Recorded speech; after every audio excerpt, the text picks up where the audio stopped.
अस्सलाम वालेकुम नाजरीन, मैं सबीहा तबस्सुम और आप देख रहे हैं अम्बेडकर उर्दू न्यूज़। सबसे पहले पेश हैं सुर्खियाँ। नमाजियों पर पुलिस ऑफिसर का जुल्म, बैरिस्टर असदुद्दीन ओवैसी का वजीर आजम नरेंद्र मोदी से सवाल। तेलंगाना आरटीसी मुलाजिमीन के लिए खुशखबरी, सऊदी अरब में खवातीन अहम ओहदों पर तैनात हैं, शेख अल सदीस का बयान। और गजा में सिर्फ इसराइली बमबारी से ही नहीं बल्कि भूख से भी दम तोड़ रहे हैं फलस्तीनी बच्चे। और अब खबरों की तफसील। कुल हिंद मजलिस इत्तेहादुल मुस्लिमीन के सदर व रुकन पार्लियामेंट हैदराबाद बैरिस्टर असदुद्दीन ओवैसी ने दहली वाक़े पर सख्त रद्द-ए-अमल ज़ाहिर किया है। उन्होंने कहा कि दहली में यूनिफॉर्म में मलबूस एक पुलिस ऑफिसर ने मुसलमानों को पीछे से लात मारी और उस वक्त धकेल दिया जब वो नमाज जुमा के दौरान सजदे की हालत में थे, जिससे साफ ज़ाहिर होता है कि मुसलमानों के खिलाफ किस तरह नफरत पैदा हो गई है। उन्होंने वज़ीर आज़म से पूछा कि बराह करम बताएं कि हिंदुस्तान के मुसलमान किस ख़ानदान से ताल्लुक़ रखते हैं। रियासती वजीर आला रेवंत रेड्डी ने जुमा की शाम फर्रुखनगर बस स्टैंड के पास MGBS फलकनुमा मेट्रो रेल का संग बुनियाद रखा। इस मौके पर बैरिस्टर असदुद्दीन ओवैसी सदर कुल हिंद मजलिस इत्तेहादुल मुस्लिमीन व रुकन पार्लियामेंट हैदराबाद मजलिसी अरकान असम्बली और कांग्रेस कायद मोहम्मद अली शब्बीर मौजूद थे। इस मौके पर रेवंत रेड्डी ने कहा कि पुराना शहर नहीं बल्कि असल हैदराबाद है और पुराने शहर में जल्द से जल्द मेट्रो रेल खिदमात की फ्राहमी को यकीनी बनाने के लिए इक़दाम किए जाएंगे। उन्होंने कहा कि हम हैदराबाद की तरक्की के लिए पुरअज़्म हैं। दारुश्शिफाता अलियाबाद रूट पर सालार जंग म्यूजियम, चार मीनार, शाली बंडा और फलकनुमा 4 मेट्रो स्टेशन होंगे। मेट्रो रेल के दूसरे मरहले में नागौल शमशाबाद एयरपोर्ट रूट को चंद्रायन गुट्टे से जोड़ा जाएगा। यहाँ एक बड़े इंटरचेंज स्टेशन की तामीर का भी मंसूबा है। कांग्रेस पार्टी ने लोकसभा इंतखाबात के लिए 36 उम्मीदवारों की पहली फहरिस्त जारी कर दी है। तेलंगाना में 17 पार्लिमानी नशिस्तें हैं। हाई कमान की जानिब से 4 नशिस्तों के लिए ताज़ा तौर पर उम्मीदवारों के नामों को खतियत दे दी गई है। जहीराबाद से सुरेश शेट्टर, चेवल्ला से सुनीता महिंदर रेड्डी, नलगुंडे से के रघुवीर और महबूबाबाद से बलराम नायक कांग्रेस की जानिब से मुकाबला करेंगे। महबूबनगर पार्लिमानी हल्के से वंशी चंदर रेड्डी के नाम का पहले ही ऐलान किया जा चुका है। रियासत तेलंगाना के आरटीसी मुलाजिमीन के लिए खुशखबरी, रियासती हुकूमत ने आरटीसी मुलाजिमीन के लिए PRC का ऐलान कर दिया है। रियासती वजीर पूनम प्रभाकर ने यह बात बताई। उन्होंने कहा कि आरटीसी मुलाजिमीन को 21% फिटमेंट का अदा किया जाएगा। 1 जून से नए फिटमेंट पर अमल आवरी होगी। रियासती वजीर के मुताबिक इस इक़दाम से आरटीसी पर माहाना 35 करोड़ रुपये का बोझ पड़ेगा। वाज़ेह रहे कि हाल ही में आरटीसी मुलाजिमीन ने रियासती वजीर पूनम प्रभाकर से मुलाकात करते हुए PRC से मुताल्लिक़ याददाश्त उन्हें पेश की थी। इस मौके पर रियासती वजीर ने इस मसले को चीफ मिनिस्टर रेवंत रेड्डी से रुजू करते हुए 100 का तयक़ुन दिया था। वादे पर आजिलाना अमल आवरी पर आरटीसी मुलाजिमीन में मसरत की लहर दौड़ गई। सदर जमीयत उलमाए हिंद मौलाना महमूद असद मदनी ने कहा है कि इस तरह के अमल से आलमी सतह पर मुल्क की शिनाख्त काफ़ी ख़राब होगी। मौलाना मदनी ने इस सिलसिले में वज़ीर दाखिला, हुकूमत हिंद और दहली के LG को ख़त लिखकर कसूरवार पुलिस ओहदेदार को हर तरह की जिम्मेदारी से सुबकदोश करने का मुतालबा किया है। मौलाना मदनी का कहना है कि पुलिस के गैर अखलाक़ी रवैये से ज़ाहिर होता है कि वो इस्लामोफोबिया के मर्ज़ में मुब्तला है और फ़िरक़ा परस्त ताकतों की सोच से मुतासिर है। इसलिए फ़िक्री इस्लाह के साथ उसको अपने काम के तय जिम्मेदार होने की ट्रेनिंग दिया जाना जरूरी है। मौलाना मदनी ने अपने मकतूब में लिखा है कि मैं आपको फौरी तौर पर मुतवज्जो करता हूँ कि कानून नाफिज करने वाले इदारों को हिदायत जारी करें कि वो तमाम शहरियों की हिफाजत को तरजीह दें, खां उनका मजहबी पस मंज़र कुछ भी हो। कानून को अपने हाथ में लेने के बजाय उनकी जानों और उनकी आज़ादियों का तहफ़्फ़ुज़ किया जाए और फ़िरक़ा परस्त और मुल्क को तोड़ने वाली ताकतों का आलाकार बनने वाले पुलिस अफसरान पर सख्त कार्रवाई की जाए। वज़ीर आज़म नरेंद्र मोदी ने मजमूई तौर पर हर रियासत में 41,000 करोड़ से ज़्यादा के तरक्याती प्रोजेक्ट की नकाब कुशाई अंजाम दी।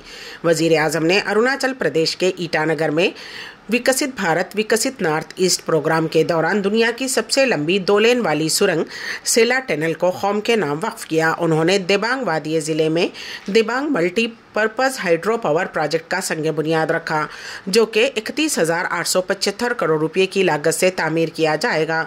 ये मुल्क का बुलंद तरीन डैम होगा। वज़ीर आज़म नरेंद्र मोदी ने कई सड़कों, माहौलियात और सियाहत के मंसूबों और स्कूलों की अपग्रेडेशन का भी संग बुनियाद रखा। उन्होंने रियासत में जल जीवन मिशन के तकरीबन 1100 प्रोजेक्ट्स और यूनिवर्सल सर्विस ऑब्लिगेशन फंड के तहत 170 टेलीकॉम टावर्स का इफ्तिताह अंजाम दिया, जिससे 300 से ज्यादा देहातों को फायदा पहुंचेगा।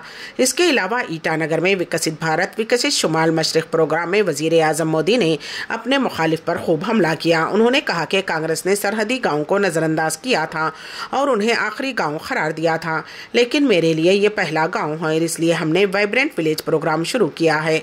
वजीर आजम ने कहा कि विकसित भारत हकीकी तरक्की है। लोगों को विकसित भारत अब नजर आ रहा है। मुल्क की तरक्की और नौजवानों के रोशन मुस्तकबिल के लिए दिन रात काम कर रहे हैं। नतीजा अब सामने आने लगा है। दिल्ली के वजीर आला अरविंद केजरीवाल ने असेंबली में बजट इजलास से खिताब करते हुए बीजेपी को कड़ी तनकीद का निशाना बनाया। बजट पर 3 दिनों तक चली बहस के अख्तिताम पर वजीर आला अरविंद केजरीवाल ने अपने ख्यालात पेश किए। उन्होंने कहा कि तरक्की का मॉडल और तबाही का मॉडल दोनों मुल्क के सामने हैं। दोनों मॉडल इलेक्शन जीत गए। अब मुल्क की आवाम को फैसला करना है कि वो मुल्क की तरक्की चाहते हैं या तबाही। केजरीवाल ने कहा कि अगर इस दौर में श्री राम होते तो बीजेपी वाले उनके घर भी ईडी और सीबीआई भेज देते। वाज़ेह रहे कि दिल्ली का बजट 4 मार्च को राम राज्य की थीम पर असेंबली में पेश किया गया। उसके बाद 3 दिनों से उस पर बहस चली है। हफ्ते को वजीर आला अरविंद केजरीवाल के खिताब के बाद इसे सूती ओट से मंजूर कर लिया गया। वजीर आजम नरेंद्र मोदी ने आज अपने 2 रोज़ा दौरे पर आसाम में हैं।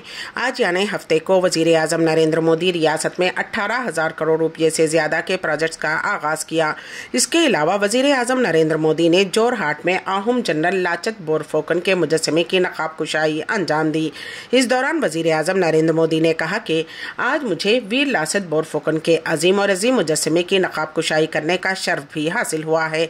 लाचत बोरफुकन आसाम की बहादुरी, शुजाअत और जिद्दोजहद की अलामत है। सऊदी अरब में इतवार को रमज़ान का चांद देखा जाए, सुप्रीम कोर्ट की अपील। पेश है इस सिलसिले में हमारे नुमाइंदे के वासिफ की रिपोर्ट। सऊदी अरब में माह रमज़ानुल मुबारक का चांद देखने से मुताल्लिक़ एक रिवायती तरीक़ा ये भी है कि आम शहरी अगर चांद देखे तो अदालत में अपनी गवाही दर्ज करवाएं। हस्ब रिवायत सऊदी अरब की सुप्रीम कोर्ट ने ममलिकत में इतवार की शाम रमज़ानुल मुबारक का चांद देखने की अपील की है। उम्मुल खरी कैलेंडर के मुताबिक इतवार 10 मार्च को शाबान की 29 तारीख होगी। रकारी खबर रसा एजेंसी SPA के मुताबिक सुप्रीम कोर्ट से जारी बयान में कहा गया है कि ममलिकत में जिस शख्स को भी माह रमज़ानुल मुबारक का चांद दिखाई दे वो अपनी गवाही करीब तरीन अदालत में दे। बयान में मजीद कहा गया है कि चांद देखने की गवाही के लिए अगर अदालत तक जाना मुमकिन ना हो तो करीबी सेंटर से टेलीफोन पर चांद देखने की शहादत के बारे में इत्तला दी जाए।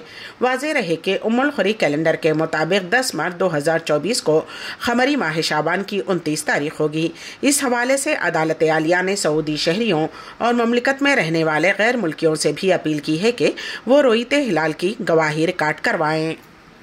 जंग ज़दा गजा में सिर्फ इसराइली बम ही बच्चों की जान नहीं ले रहे हैं, बल्कि अब बच्चों की एक बड़ी तादाद भूख से ज़िंदगी की जंग हार रही है। हुक्काम कई महीनों से खबरदार कर रहे हैं कि इसराइल की बमबारी, जारियत और मुहासिरे के चलते गजा में कहत का ख़तरा पैदा हो गया है। शुमाली गजा सबसे ज़्यादा मुतासिर है क्योंकि इसराइल ने कई महीनों से उसे अलग थलग कर दिया है। शुमाली गजा में खुराक की शदीद किल्लत है। गजा में हमास के ज़ेर इंतज़ाम वजारत सेहत के मुताबिक शुमाल के कमाल अदवान और शिफा हॉस्पिटलों में ग़िज़ाई किल्लत और पानी की कमी से कम अज़ कम 20 अफराद हलाक हो चुके हैं। मरने वालों में ज़्यादातर बच्चे हैं, जिनमें 15 साल की उम्र के जवान शामिल हैं और साथ ही एक 72 साल शख्स ने भी दम तोड़ दिया। जुनूबी गजा में ख़ास तौर पर कमज़ोर बच्चे भी इमदाद तक रसाई नहीं होने के बाइस मौत का शिकार होने लगे हैं। एक सीनियर डॉक्टर ने एसोसिएटेड प्रेस को बताया कि रफ़ाह के इमारती हॉस्पिटल में गुज़िश्ता 5 हफ्तों के दौरान 16 कब्ल अज़ वक्त पैदा होने वाले बच्चे ग़िज़ाई किल्लत की वजूहात की वजह से दम तोड़ गए। यूनिसेफ के मशरक़ी वस्ता के सरबराह एडियल खोदरो ने इस हफ्ते के शुरू में एक बयान में कहा था कि गजा में बच्चों की मौत का खदशा है। सऊदी अरब में ख़वातीन अहम ओहदों पर तैनात हैं, शेख अल सदीस का बयान। पेश है इस सिलसिले में हमारे नुमाइंदे के वासिफ की रिपोर्ट। बैनुल अक़वामी यौम ख़वातीन के हवाले से बहुत सी अहम शख्सियात ने इजहार ख्याल किया। इस सिलसिले में हरमैन शरीफैन अथॉरिटी में दीनी उमूर के सरबराह शेख डॉक्टर अब्दुल रहमान अल सदीस ने कहा है कि इस्लाम में ख़वातीन को बुलंद व बाइज़्ज़त मुकाम दिया है। मुआशरे की तरक्की और तामीर में ख़वातीन का किरदार बेहद अहम है। सबक न्यूज़ के मुताबिक शेख अल सदीस की जानिब से आलमी यौम निस्वां के मौके पर जारी बयान में कहा गया है कि सऊदी अरब ने ख़वातीन को अहम ओहदों पर तैनात किया और उन्हें قائدانہ فرائض بھی سونپے جسے انہوں نے بخوبی نبھایا اور اپنی قابلیت کو بھی تسلیم کرایا۔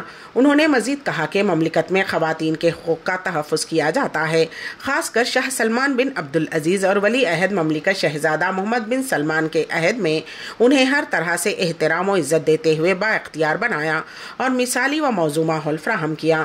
انہوں نے کہا کہ حرمین شریفین میں آنے والی زائر خواتین کی رہنمائی اور مدد کے لیے بھی سعودی خواتین کا کردار نمایاں ہے۔ غزہ میں وزارت صحت نے اطلاع دی ہے کہ گزشتہ 24 گھنٹوں کے دوران علاقے کے مختلف علاقوں پر اسرائیلی حملوں میں 78 افراد جاں بحق اور 104 افراد زخمی ہوئے ہیں۔ وزارت کے مطابق تازہ ترین اعداد و شمار سے غزہ میں ہونے والی ہلاکتوں کی کل تعداد 30,878 ہو گئی ہے، جبکہ زخمیوں کی مجموعی تعداد 72,402 تک پہنچ گئی ہے۔ وزارت کے مطابق جاں بحق ہونے والوں میں 72% خواتین اور بچے تھے۔ فلسطینی پناہ گزینوں کے لیے اقوام متحدہ کی ایجنسی انروا نے کہا ہے کہ غزہ میں گزشتہ 5 ماہ کے دوران تقریباً 9,000 خواتین کو قتل کیا گیا ہے۔ انروا نے ایکس پر ایک پوسٹ میں کہا کہ خواتین کے عالمی دن پر غزہ کی خواتین اس وحشیانہ جنگ کے نتائج کو برداشت کر رہی ہیں۔ ایجنسی نے کہا کہ ہلاک ہونے والوں میں سے اکثر مائیں ہیں جو اپنے خاندانوں کو پیچھے چھوڑ جاتی ہیں۔ آصف علی زرداری دوسری مرتبہ پاکستان کے صدر منتخب۔ حکمران اتحاد کے نامزد امیدوار آصف علی زرداری دوسری مرتبہ صدر مملکت منتخب ہو گئے۔ ڈان نیوز کی رپورٹ کے مطابق پارلیمنٹ ہاؤس میں 381 ارکان نے ووٹ کاسٹ کیا، جن میں سے آصف علی زرداری نے 255 ووٹ حاصل کیے۔ ان کے مقابل محمود اچکزئی کو 119 ووٹ حاصل ہوئے، ایک ووٹ مسترد ہوا۔ آصف علی زرداری کو پنجاب اسمبلی سے 246، سندھ اسمبلی سے 151، خیبر پختونخوا اسمبلی سے 17 اور بلوچستان اسمبلی سے 48 ووٹ حاصل ہوئے ہیں۔ سنی اتحاد کونسل کے امیدوار محمود اچکزئی نے پنجاب اسمبلی سے 100، سندھ اسمبلی سے 9، خیبر پختونخوا اسمبلی سے 91 ووٹ حاصل کیے۔ بلوچستان اسمبلی سے انہیں کوئی ووٹ نہیں ملا۔ نو منتخب صدر آصف علی زرداری کل اپنے عہدے کا حلف لیں گے۔ قبل ازیں صدر مملکت کے انتخابات کے لیے قومی اسمبلی، سینیٹ اور چاروں صوبائی اسمبلیوں میں صبح 10 بجے سے شام 4 بجے تک ووٹ ڈالے گئے، جس کے بعد قومی اسمبلی میں پریزائڈنگ افسر نے حال کے دروازے بند کرنے کا حکم دے دیا۔ امبیڈکر اردو نیوز کے اختتام سے قبل دوبارہ سرخیوں پر ایک نظر۔ نمازیوں پر پولیس آفیسر کا ظلم، بیرسٹر اسد الدین اویسی کا وزیر اعظم نریندر مودی سے سوال۔ تلنگانہ RTC ملازمین کے لیے خوشخبری، سعودی عرب میں خواتین اہم عہدوں پر تعینات ہیں، شیخ السدیس کا بیان۔ اور غزہ میں صرف اسرائیلی بمباری سے ہی نہیں بلکہ بھوک سے بھی دم توڑ رہے ہیں فلسطینی بچے۔ اسی کے ساتھ ہی امبیڈکر اردو نیوز یہیں پر اختتام پذیر ہوتی ہیں، تو دیجیے گا سبیہ تبسم کو اجازت۔ اللہ حافظ۔